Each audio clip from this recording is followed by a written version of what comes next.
ओम नमः सिद्धेभ्यः। नमो अरिहन्ताणं नमो सिद्धाणं नमो आयर्याणं नमो उवज्झायाणं नमो लोये सविसाहुणम्। लक्ष्मीनिवासनिलयं विलीनविलयं निधाय हरिवीरम् आत्मानुशासनमहं वक्षे मोक्षाय भव्यानाम्। आचार्य गुणभद्र स्वामी द्वारा विरचित यह आत्मानुशासन ग्रंथ है। 200 श्लोकों का अर्थ अभी तक हमने देखा है, समझा है। हमने देखा था 2 द्रव्यों में एकत्व होना असंभव है, उसमें अत्यंता भाव है। एक द्रव्य दूसरे द्रव्य रूप नहीं हो सकता, एक गुण दूसरे गुण रूप नहीं हो सकता। ऐसी अगुरु लघुत्व नाम की शक्ति प्रत्येक द्रव्य में होती है, इसलिए 2 द्रव्य एकत्व नहीं होते, है ना। अब 201 नंबर के श्लोक में आचार्य देव कहते हैं कि जब शरीर का स्वरूप पहले कहे अनुसार है तो उसमें ममत्व बुद्धि करके आशा क्यों करना। पहले कहे अनुसार अर्थात जो पहले शरीर के श्लोक आए थे ना 5-6 इकट्ठे एक साथ, तो उसमें जो शरीर का स्वरूप बताया था कि इस शरीर और शरीर के रिश्तेदार यही तेरे सारे दुख के कारण हैं, ऐसी बात आचार्य देव ने कही थी। इसी बात को कहते हैं जब ये समझ में आता है तो ममत्व बुद्धि क्यों करता है, आशाएं क्यों करता है इस शरीर से, इस शरीर में। समझ आया। अनुष्टुप छंद है, पढ़ते हैं फिर अर्थ देखेंगे। माता जाति पिता मृत्यु राधि व्याधि सहोगति प्रांति जंतिल जरा मित्रम तथा प्यासा शरीर की। उत्पत्ति है माता, मरण पिता है भाई आदि व्याधि, अंत काल में जरा मित्र है तो भी आशा इस तन की। कितना इजी है पद्यानुवाद कि इस शरीर का क्या है कि इसकी उत्पत्ति माता है और मरण पिता है। ये रोग आदि जो होते हैं वो आदि व्याधि, ये क्या है कि ये भाई है इसके, और जरा बुढ़ापा अंत काल में इसका मित्र बन जाता है शरीर का। ये सब हम जानते हैं, उसके बाद भी हम इस शरीर से आशा रखते हैं, ममत्व करते हैं कि इस शरीर की उत्पत्ति तो माता है, मरण इसका पिता है, आदि अर्थात मन की चिंताएं, व्याधि अर्थात वायु पित्त कफ आदि रोग ही इसके भाई हैं, अंत में बुढ़ापा इसका मित्र है। शरीर का ऐसा स्वरूप होने पर भी तू इसमें आशा करता है, ये बड़े आश्चर्य की बात है। देखो कितने आश्चर्य की बात है। क्या कहना चाहते हैं आचार्य देव। अनादिकाल से इस जीव ने शरीर में एकत्व बुद्धि करके रखी हुई है, यही मैं हूं। आज तक का सारा समय हमने इसी में गवाया है और आज भी यही करते हैं। क्या नया करते हैं सोचो। सुबह उठने से लेकर के शाम तक सबसे अधिक चिंता हमें भोजन की रहती है, और सारा संसार कहता है कि भाई व्यक्ति कमाता है किसके लिए, पेट के लिए, खाने के लिए। ये पेट क्या है, ये शरीर क्या है, ये तेरा शत्रु है, तुझे संसार में फंसाने वाला है, तेरे समस्त दुखों का कारण है, तुझे प्रतिपल रुलाने वाला है। ये बात हमें समझ में नहीं आती और हमें लगता है ये शरीर जो है ये हमारा मित्र है, हम इसको पूरा रिश्तेदार मानते हैं अपना। हमें लगता है शरीर का जन्म माता, मरण पिता, इसके रोग भाई, आदि व्याधि, आदि माने मानसिक रोग, व्याधि माने शारीरिक रोग, है ना। देखा ना, मन की चिंताएं और वायु पित्त कफ, अर्थ वही है। आदि माने मानसिक रोग और व्याधि माने शारीरिक रोग, सारे सभी ले लेना जितने भी हैं। ये रोग इसके भाई हैं और अंत में बुढ़ापा जो है इस शरीर का मित्र है। अंत में ये मत सोचना भैया जिसकी उम्र 20 वर्ष की है उसको तो बुढ़ापा आया ही नहीं। कोई कह सकता है वही आपने कहा शरीर का मित्र बुढ़ापा है अंत में, लेकिन जिसका अंत 20 साल की उम्र में आ गया उसको तो बुढ़ापा आया ही नहीं। बात वो नहीं है। कहने का अर्थ ये है, तो ये भव भव में रुलाने वाला ये शरीर है, समस्त समस्याओं का कारण ये शरीर है तेरे। जितनी भी समस्याएं हैं भाई, मानसिक पीड़ाएं क्या होती है? मानसिक पीड़ाएं, किसी ने हमको गाली दे दी, मानसिक पीड़ा किसको दी? आपको दी।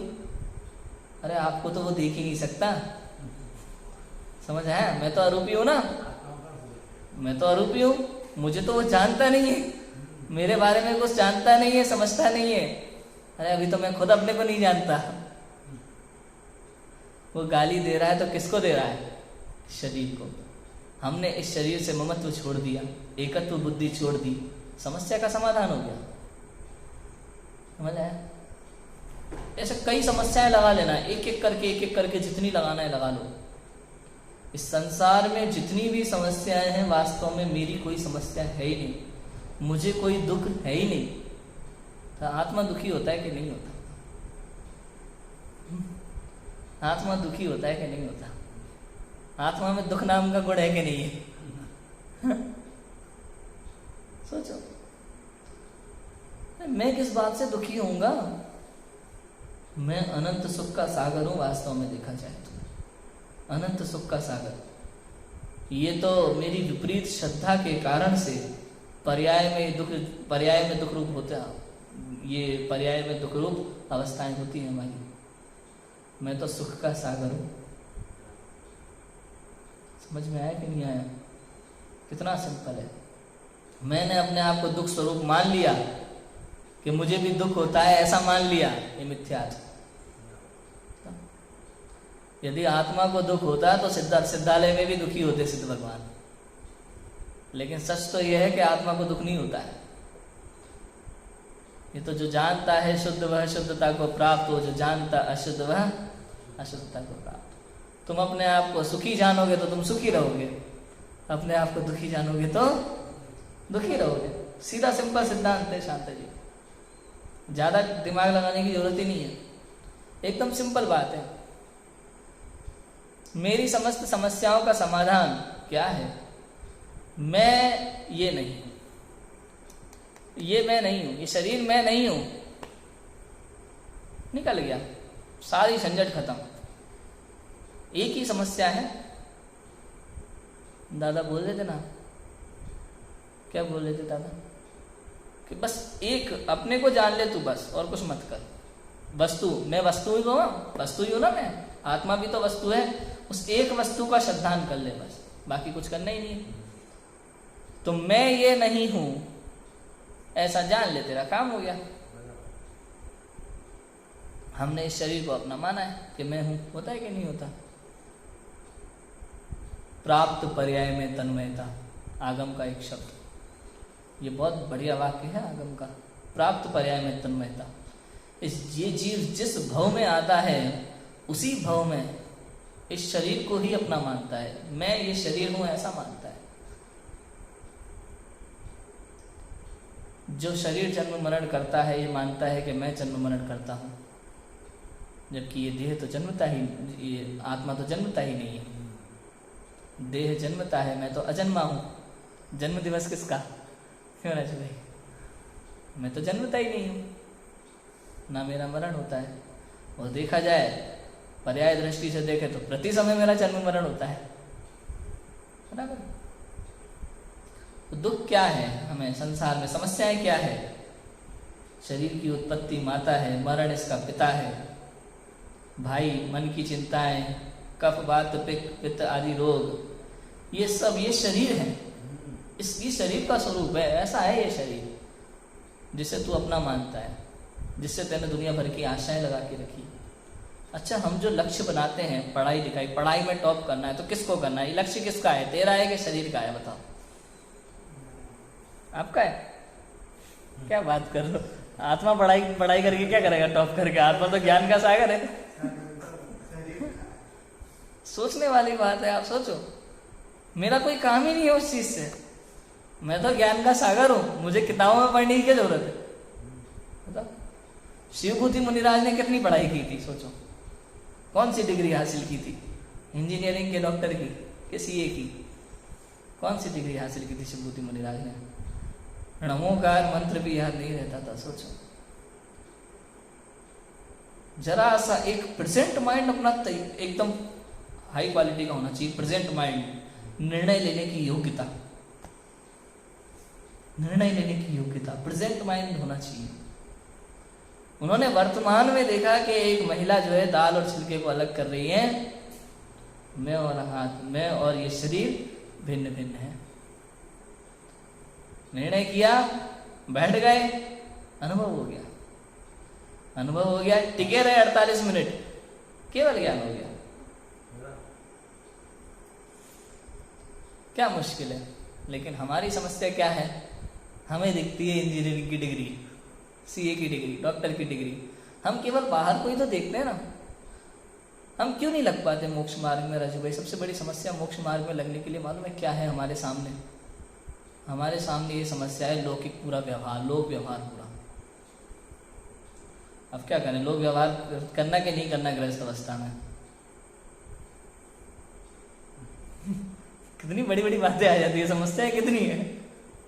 लोक व्यवहार करना कि नहीं करना गृहस्थ अवस्था में है? तो भाई आवश्यकता जितनी होना उतना काम करना, पागल मत बनना किसी चीज के पीछे, संसार की किसी चीज के पीछे पागल मत बनना। नहीं, मैं तो बन के ही रहूंगा। बन जाएगा तो क्या हो जाएगा? अनंत बार बन के छोड़ दिया। भाई तुम्हारा ये मनुष्य जन्म मिला है, तुम मुनि अवस्था नहीं धारण कर सकते, बात समझ में आती है। तुम्हें लगता है हमारी शारीरिक योग्यता नहीं है, आत्मा की उतनी पवित्रता नहीं है, परिणामों में उतनी निर्मलता नहीं है कि मैं मुनि अवस्था धारण कर सकूं। मेरे परिणामों में उतनी निर्मलता नहीं है कि मैं श्रावक के अणुव्रत धारण कर सकूं, ब्रह्मचर्य व्रत ले सकूं। नहीं है मेरे परिणामों में निर्मलता, बात समझ में आती है। इसका मतलब ये तो नहीं कि तुम संसार मार्ग खोल दो अपने लिए। भाई मंदिर तो क्या है, अब गृहस्थ अवस्था है, सुबह चले गए 15 मिनट, आधा घंटा हो गया, 1 घंटा बैठ लिया, और क्या है? हाँ हाँ, क्या हो गया भैया, मंदिर तो हो गया, 1 आध घंटा हो गया, बस बहुत है। अभी तो बाहर का देखना है कि नहीं देखना, घर परिवार देखना है कि नहीं? अभी घर परिवार देखने का क्या अर्थ है? सोचो, लग जाते हैं बिजनेस की होड़ में, नौकरी की होड़ में, पढ़ाई की होड़ में, संसार मार्ग की होड़ में।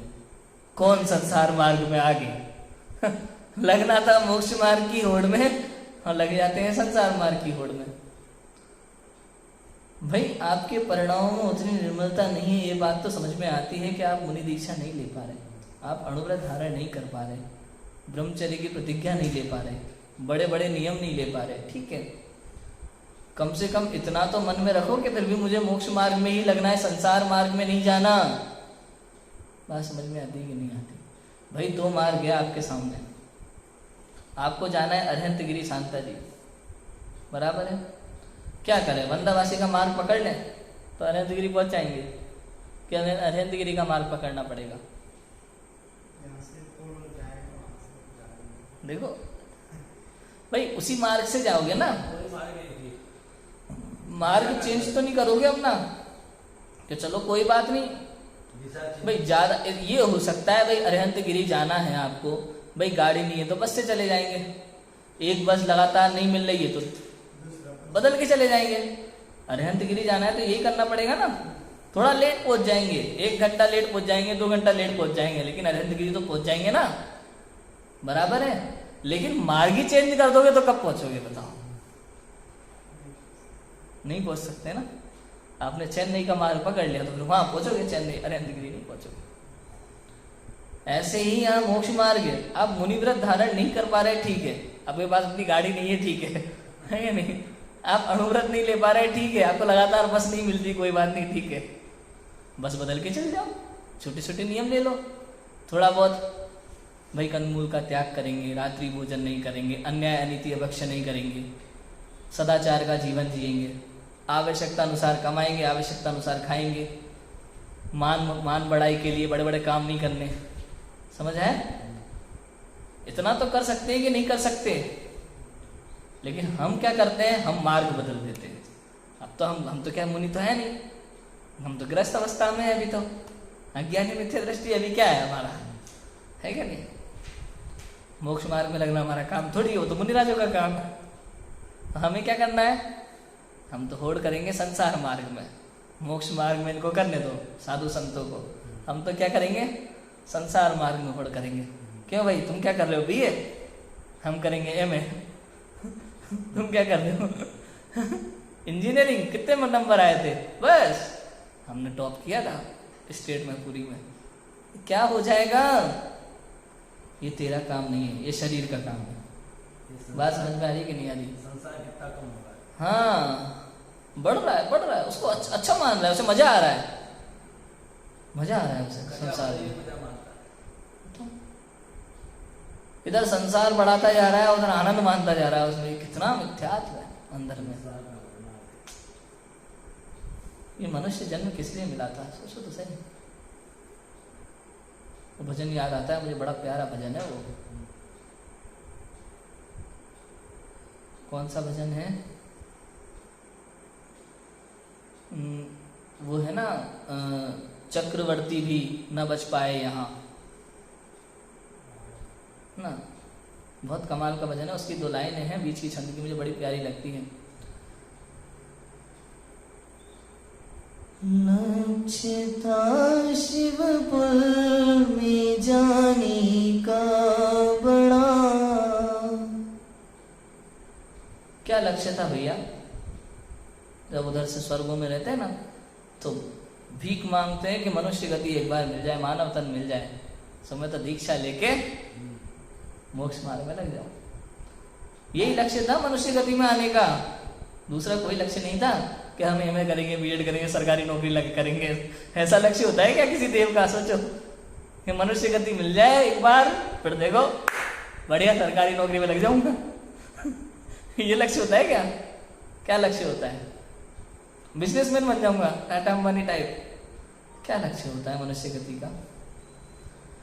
लक्ष्य था शिवपुर में जाने का बड़ा, मोक्ष जाने का लक्ष्य था। कब तक था ये लक्ष्य? जिस समय मां गर्भ में था तो पड़ा, गर्भ में आ गया था ना, तब तक तेरा लक्ष्य वही था। फिर लक्ष्य क्यों अपना भुला कर रह गई, लक्ष्य क्यों अपना भुला कर रह गई। और महत्वपूर्ण लाइन क्या है भाई? मोक्ष तो बाद में चले जाएंगे। अरे नहीं, चंद क्षण जीवन की तेरे रह गई, और तो विषयों में सारी बह गई, चंद क्षण जीवन की तेरे रह गई। बड़ी प्रिय भक्ति है मुझे, पूरा वैराग्य प्रेरक भक्ति है एकदम, पूरा संसार की दशा ला के रख देती है सामने। समझ आया? क्या लक्ष्य बना के बैठे? अरे चक्रवर्ती भी न बच पाए यहाँ, तो क्या करेगा? टाटा अंबानी बनेंगे भैया समझ आया कि नहीं आया? बात क्या कहना चाह रहे हैं? और स्वाध्याय करने के बाद भी, समझने के बाद भी, पढ़ने के बाद भी अंदर में वही डला है।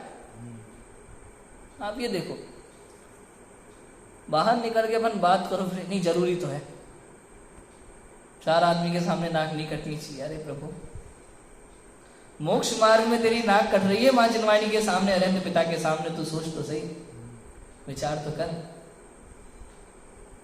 भाई। लोग जानेंगे, लोग जानेंगे। अरे अनंत सिद्ध परमात्मा तुझे जानते हैं, तुझे इस बात की खबर ही नहीं है।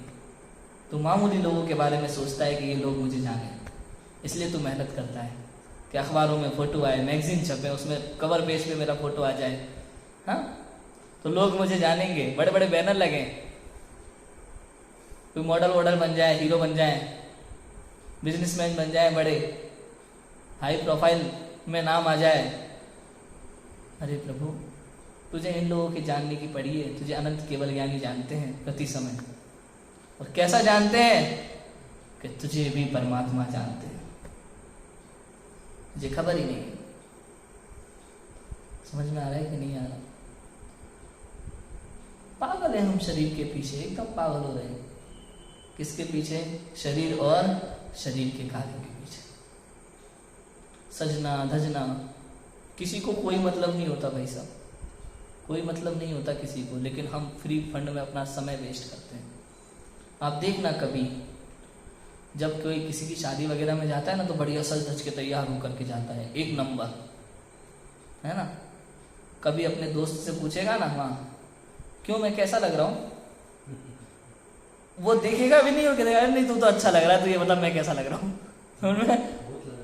सबको अपनी अपनी पड़ी रहती है मैं कैसा लग रहा हूँ। दूसरों को दिखाने के लिए दुनिया भर का मेकअप, मेहनत करता है, तैयार होता है, बढ़िया 1000, 2000 और 5000, 10,000 के कपड़े पहनता है, दूसरे आदमी को फर्क ही नहीं पड़ता, वो तुरंत 2 मिनट में कहेगा अरे तुझसे अच्छा तो मैं लग रहा हूँ। सबको यही लगता है कि मैं लगूँ अच्छा, दूसरा आदमी कैसे लग सकता है।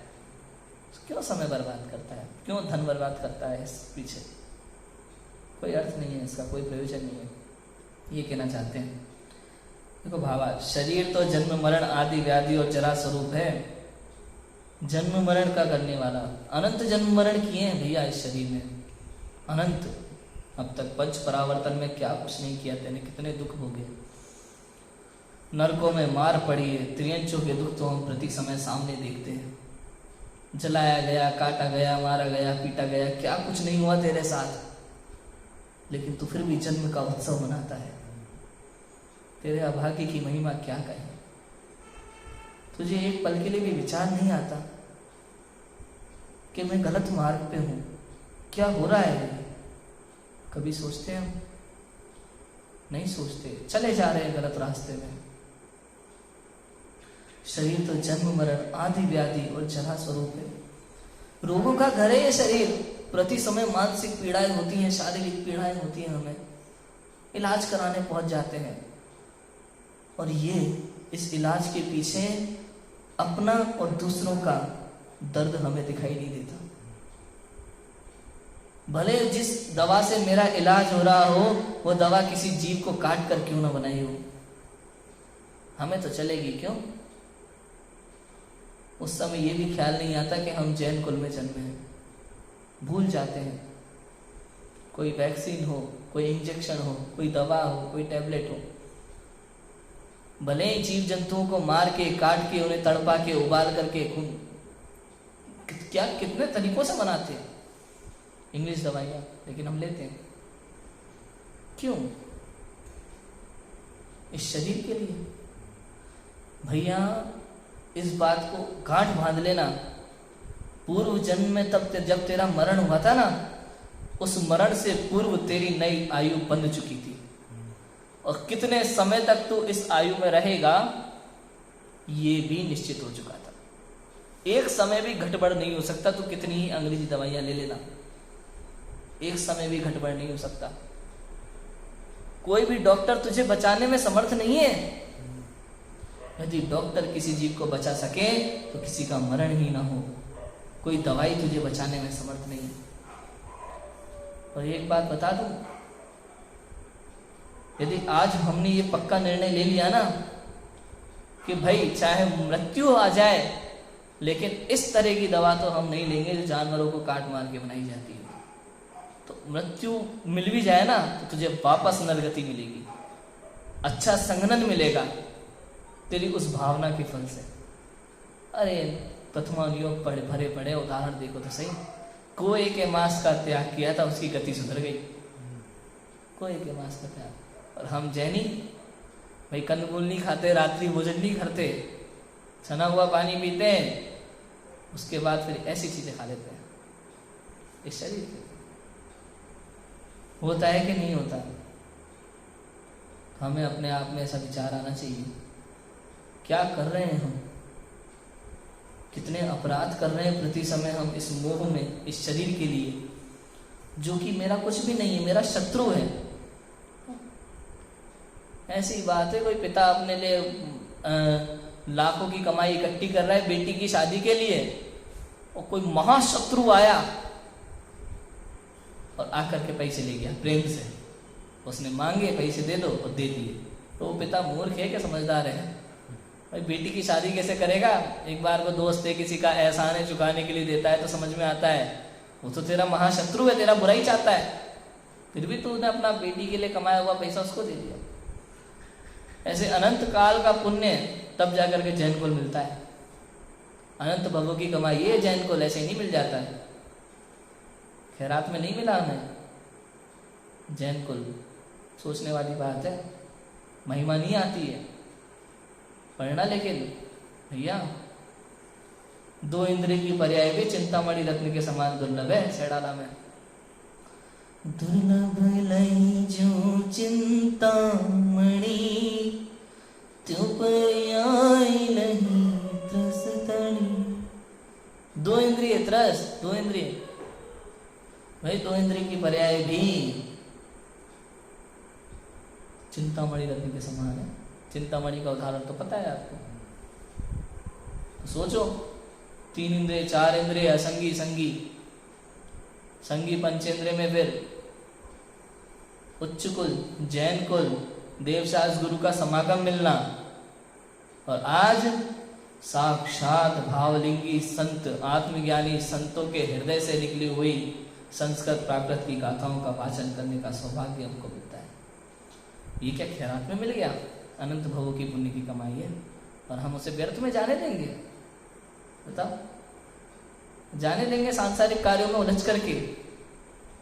भाई ये भी कर लो, वो भी कर लो, लोगों की प्रसन्नता के लिए। कोई प्रसन्न नहीं होने वाला हमसे, ध्यान रखना, कोई प्रसन्न नहीं होने वाला। अरे अरहंत भगवान से प्रसन्न नहीं हुए सब लोग, तो हम क्या हैं बताओ? हम कहते हैं त्रिलोक पूज्य, ठीक है, लेकिन आप किसी मुसलमान से पूछो, भाई मानते हो कि नहीं मानते? मना कर देगा कि नहीं कर देगा? भाई सबको खुश रखना आसान नहीं होता है। ये बात समझने के योग्य है। लगा रहे, एक पिता अपने पुत्र को कभी खुश नहीं कर पाया, एक पुत्र अपने पिता को कभी खुश नहीं कर पाया, नहीं कर पाते, नाराज है एक दूसरे से किसी ना किसी बात को लेकर के। कितना ही कर लेना, यही होता है, यही संसार है, इसी का नाम तो संसार है। दुखों का सागर है ये संसार, और सुखों का सागर हूं मैं। तो संसार के पीछे भागेगा कि अपने पीछे, इसका निर्णय करें। समझ आया? देखो, मैं तो सोच रहा था कि 202 नंबर का श्लोक भी लूं, उसमें पॉजिटिव बात है, आत्मा की बात है, आत्मा का स्वरूप है विशेष, लेकिन आधा घंटा तो इसी में हो गया। हाँ, भावार्थ में भी लिया। देखो, शरीर तो जन्म मरण आदि व्याधि और जरा स्वरूप है, तथा तू अजर अमर अनादि निधन अखंड अव्यभात स्वरूप है। देखो गजब की बात है, दोनों वाक्य दी इसमें भावार्थ में। शरीर ऐसा है और आत्मा ऐसा है। कैसा है आत्मा? अजर अमर। अजर अमर अर्थात न जन्मता है न ही मरता है। कोई बुढ़ापा बुढ़ापा कुछ नहीं आएगा। जितनी भी समस्या है ना, ये रोग आदि सब, ये जन्म मरण के बीच की समस्या है। जन्म मरण खत्म तो सारी समस्या खत्म। जन्म और मरण में जिनवाणी अंतर नहीं करती, पता है? जिनागम तो कहता है भाई तू जन्म का उत्सव करता है तो मृत्यु का भी कर। यदि तुझे मृत्यु से भय लगता है तो जन्म से भी डर। समझ है कि नहीं आई बात? गजब की बात है। और ऐसा आपको कहीं सुनने नहीं मिलेगा, केवल चिन्हवाणी के पास ही आपको सुनने मिलेगा। अनादि निधन, अनादि अनिधन है तू, अनादि अनिधन। तेरी आयु है, तेरी आयु इतनी है, अर्थात ना कभी जन्मा है ना मरेगा, ना उत्पन्न हुआ है ना ही तेरा अंत होगा। अनादि निधन है तू, अखंड है, एक रूप है, कोई खंड खंड नहीं कर सकता तुझे। न तलवार से काट सकता है, ना मार सकता है, ना भेद रूप है तू कि मैं ऐसा हूं, मैं वैसा हूं, मैं ऐसा हूं, मैं ऐसा हूं। कुछ नहीं, मैं तो मैं हूं बस। कितने आनंद की बात है।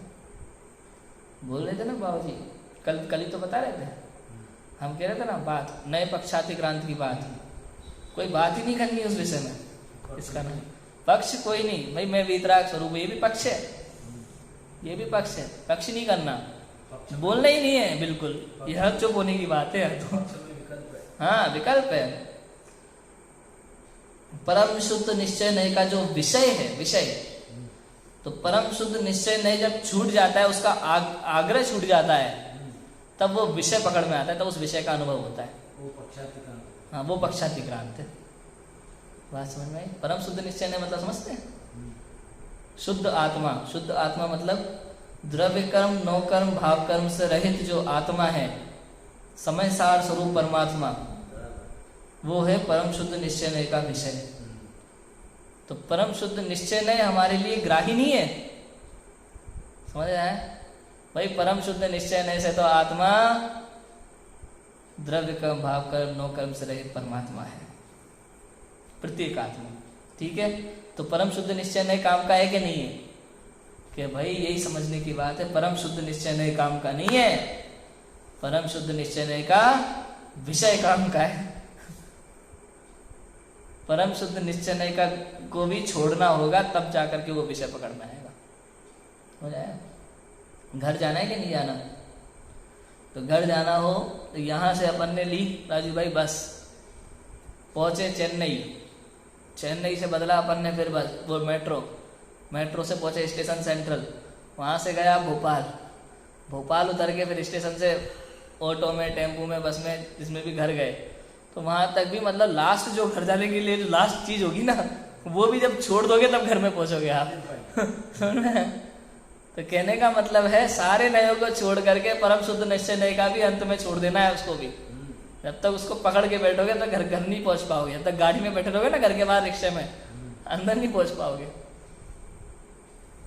साधन है सब समझने के, एक बार समझ में आ जाए, पकड़ में आ जाए, सारे साधनों को छोड़ दो। अब साधनों को पकड़ में बैठे रहोगे तो साध्य तक नहीं पहुंच पाओगे। बात समझ में आई कि नहीं आई? कितना सिंपल है, लेकिन कठिन लगता है कि नहीं लगता? बहुत सिंपल है, कितने आनंद की बात है। अनादि निधन अखंड अव्यापाद, कोई बाधा नहीं है भैया मेरे स्वरूप में, अव्यापाद स्वरूप हूं, अतः तेरा और इसका क्या संबंध है? तू परमात्मा है, तू आत्मा है, तू जीव है, तू चेतन है, ये जड़ है, तेरा इसका कोई संबंध नहीं है दूर दूर तक।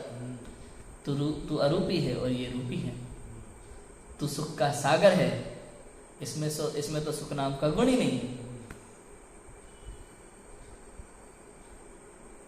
कितनी गजब की बात है, महिमा ही नहीं आती हमें, अपनी महिमा आनी चाहिए अपनी सदैव।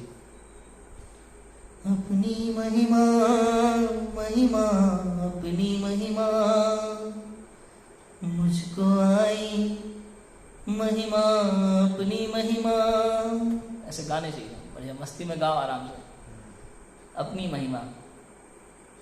मैं पर से सदा ही भिन्न हूँ और अनंत गुणों का पिंड हूँ, शक्तियाँ अनंत है मुझ में, फिर भी मैं पर में ही लीन हूँ, फैसला ज्ञान का कर लूं, अब तो निज में ही जाऊं, अपनी महिमा महिमा अपनी महिमा, मुझको आई महिमा अपनी महिमा। ऐसे गुनगुनाते रहो, गाते रहो, आनंद है। अपनी महिमा आनी चाहिए मुझको तो बस। पर से भिन्न हूं मैं, अनंत शक्तियों का अनंत गुणों का पिंड हूँ, संग्रहालय हूँ, फिर भी पर में लीन हूँ। तो आज ज्ञान निर्णय कर लेगा, फैसला किसका कौन करता है? निर्णय कौन करता है? ज्ञान निर्णय करता है। आज ज्ञान का फैसला आ गया, क्या? अब तो निज में जाऊं, अपनी महिमा आनी चाहिए। बात समझ में आई? हम सभी इस शरीर को त्याग करके, शरीर के ममत्व को त्याग करके और निज आत्मा की महिमा को समझें, उसमें स्वरूप में लीन हो जाएं और परमात्मा पद को प्राप्त करें। इसी मंगल भावना से की बात को विराम देते हैं। ओम नमः शिवाय।